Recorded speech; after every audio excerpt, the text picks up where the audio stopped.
Hello అండి. Welcome to my channel. నేనైతే ఇక్కడ ఫస్ట్ టైం కేక్ ప్రిపేర్ చేశానండి.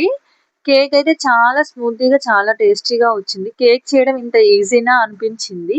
మీరు కేక్ రాని వాళ్ళైనా కూడా ఈజీగా ఇలా ప్రిపేర్ చేయండి. చాలా ఈజీగా చేసుకోవచ్చు. ఒక మిక్సీ జార్ తీసుకొని అందులో ఒక కప్పు ఘీ ఆర్ ఆయిల్ వేసుకోండి. అదే కప్పుతో కర్డ్ వేసుకోండి. షుగర్ యాడ్ చేసుకోండి. కొంచెం లెమన్ కూడా పిండుకోండి.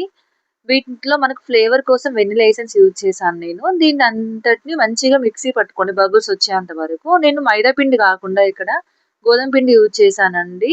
హెల్తీగా చేసుకోవడం ఎలా అనేది నేను ఫస్ట్ టైం చేస్తున్నాను అన్నట్టు. ఇందులో 2 స్పూన్ల కోకో పౌడర్ యూజ్ చేశాను. 1 spoon of baking powder and half spoon of baking soda use చేసి మంచిగా మిక్స్ చేసి ఇందులో మనం మిక్సీ పట్టుకున్న దాన్నైతే పోసి కలుపుకోవాలండి. దీన్ని మంచిగా కలుపుకోవాలి. మనం తిప్పుకున్నప్పుడు కొంచెం గట్టిగా అనిపిస్తే మనం పాలు వేడి చేసి చల్లార్చుకోవాలండి. ఆ పాలనైతే కొంచెం కొంచెం యాడ్ చేసుకుంటూ మంచిగా స్మూత్‌గా కలుపుకోవాలి. బ్యాటర్ మంచి కన్సిస్టెన్సీ వచ్చాక మనం ఒక గిన్నె వెడల్పు తీసుకోవాలి ఇలా. ఈ వెడల్పు గిన్నెలో కొంచెం ఘీ ఆర్ ఆయిల్ యూజ్ చేసి దానిపైన మనం తీసుకున్న పిండిని చల్లుకొని అందులో ఈ బ్యాటర్‌ని వేసి ట్యాప్ చేయాలి. ఎందుకంటే బబుల్స్ ఏమి ఉండకుండా ట్యాప్ చేసి నేను పైన ఇక్కడ డెకరేషన్స్ కోసం ట్యూటీ ఫ్రూటీస్ యాడ్ చేశానండి.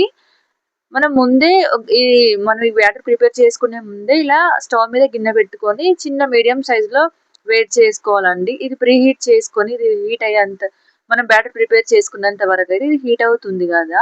నేను ఇక్కడ కేక్ పైన మూత పెట్టేసి దానిపైన బరువు కోసం మరొక బౌల్ పెట్టానండి. ఇది 25-30 మినిట్స్‌లో రెడీ అయిపోయిందండి. చాలా పర్ఫెక్ట్‌గా మంచిగా వచ్చింది. ఇలా స్పూన్ పెట్టి చూస్తే దానికి ఏం తడి తగలలేదు. సో, మన కేక్ ఇక్కడ రెడీ అయినట్లే. మా పిల్లలు కూడా అప్పుడే స్కూల్ నుండి వచ్చారు. కేక్ చేస్తానంటే చాలా హ్యాపీగా ఫీల్ అయ్యారు. నేను ఫస్ట్ టైం చేశాను కదా!